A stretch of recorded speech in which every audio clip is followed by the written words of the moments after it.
Hi, everyone. This is the Changemaker Conversations interview series. I'm Afton Brazzoni. Great to see everybody. I hope you're all having an awesome summer. It's been really hot here in Alberta, which is pretty unusual, but actually kind of nice.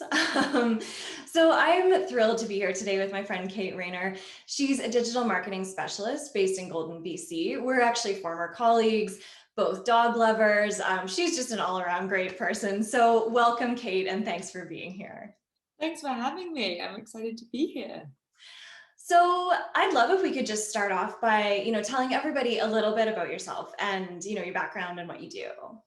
Of course. So I have about 8 years experience now in digital marketing and comms. I started off working in the arts in London, where I began as a producer, but quickly migrated towards marketing because I was just drawn to the industry. Worked at some very exciting theatres, including Shakespeare's Globe, the Donmar Warehouse, the Young Vic. But although I was loving the arts, I wasn't loving London. So I started hunting for places in the world where I could ski on the weekends, but work in the arts during the week. And I found the Bank Centre, which brought me to Canada. And I worked there as a marketing specialist, predominantly looking after Google Ads. And I've actually been at Rocky Mountain Soap Company for a year now as their social media and community manager. So lots of experience in digital marketing. Yeah, I love that story too. I actually remember going to London and visiting Shakespeare's Globe Theatre. So definitely an iconic place. And yeah, I think just your experience in building really strong brands is awesome. So obviously digital marketing, the audience primarily watching this is marketers and business owners. And so we all know that it's a very, very quickly changing field. So I kind of want to talk through, in 2021 or just recently is fine. What are some of the most common challenges that you are seeing either marketers or business owners struggling with when it comes to digital marketing and digital ads specifically? I think the biggest challenge, and I don't think this will come as a surprise, is content creation. Still, it's an ongoing challenge. It's been a challenge in every role and every organization I've worked in. And it can be a challenge in terms of budget. It can be a challenge in terms of figuring out what your audience is looking for.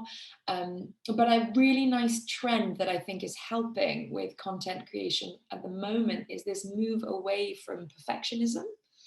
People really enjoying more organic, authentic content, which is making creation much easier to sustain.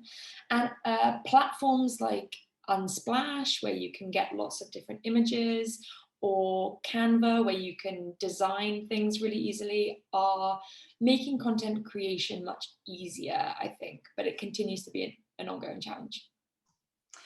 I think you hit it on the head for sure. And it's funny, I actually use both of those platforms. So and I know many others that do, but absolutely. I think content creation is a challenge, but I do love that you highlighted that trend because I see that myself. And I think part of the reason that makes certain brands so appealing is the way that they just create, what I like to call authentic content. And like you said, it's not necessarily polished to perfection, but it's still valuable. And I think, if people can kind of realize that that's okay, then it will make it a little easier For for sure, them and to I've do. noticed a big difference in terms of the engagement that we receive if we post a very well edited video. It might not get the best engagement, whereas if we do a vlogger style, if we get one of our owners doing a vlogger style straight to camera, it gets great engagement. Yeah, that's super interesting and good to know. It's good for people to keep in mind.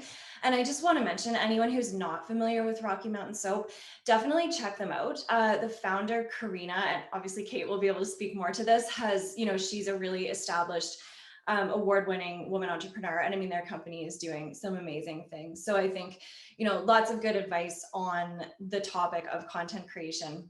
Mm-hmm. Now, are there any other trends that you think are worth either marketers or business owners keeping their eye on right now? For sure. So perfectionism is one big one that we've been seeing a lot recently. I think this past year has seen some super interesting trends and things come out in, back out again. Things like exercise at the beginning of the pandemic was huge, and then everyone gave up on it. And then when the world looked like it was opening up again, they were like, uh-oh, better do some exercise. So there have been lots of shifts. I was at the Gathering recently, a big marketing conference, and listened to a super interesting talk from the Globe and Mail on trends. And something that really stuck out to me was this shift. We've been in this state of minimalism for a long time, people really enjoying minimalist aesthetics. And it's shifting now. People are really liking abundance and color, lots and lots of abundance, the sense of abundance.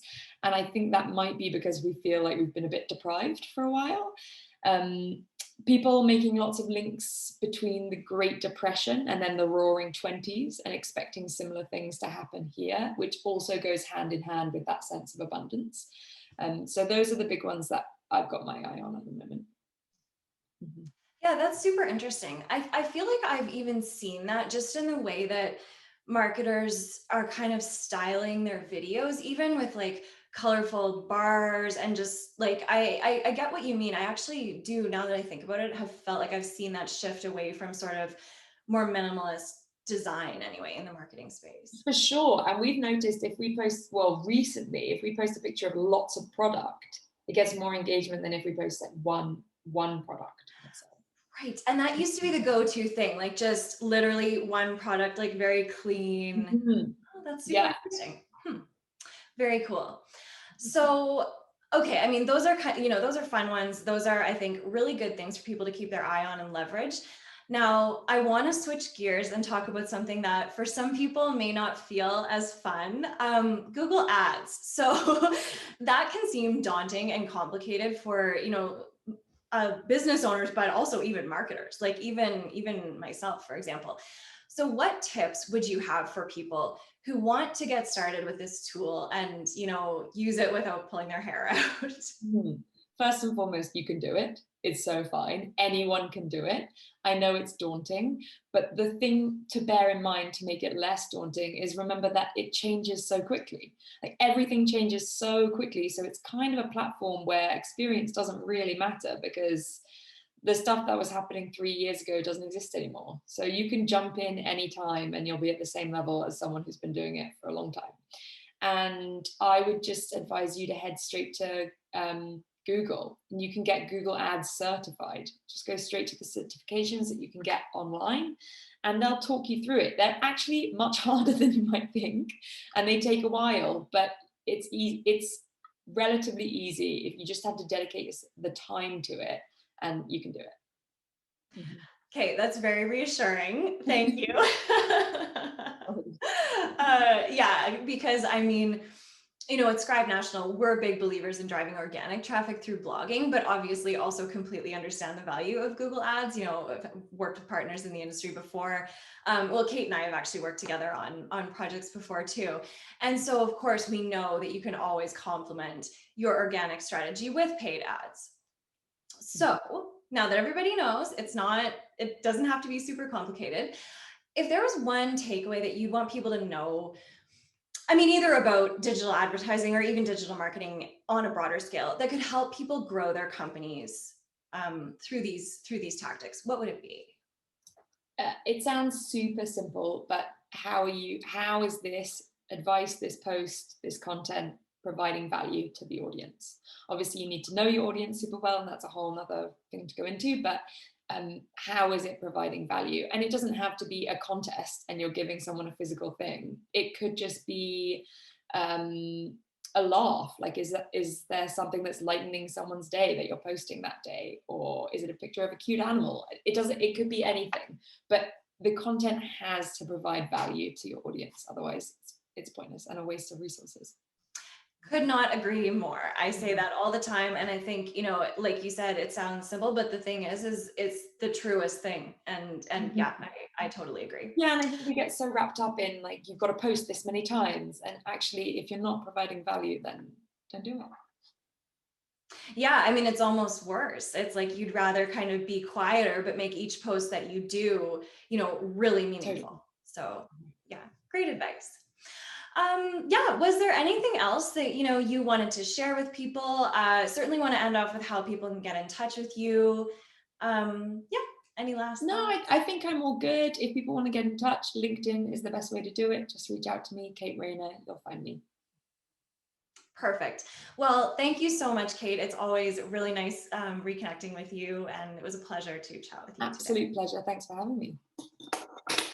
All right, everybody, I will be back in 1 month. We've kind of pared the schedule down over the summer because, I mean, I'd like to get outdoors, and I hope you all do too. So I'll be back in a month with another Changemaker interview. And on the off weeks, I will be doing marketing tips. So stay tuned to the YouTube channel for those. Take care. Bye-bye.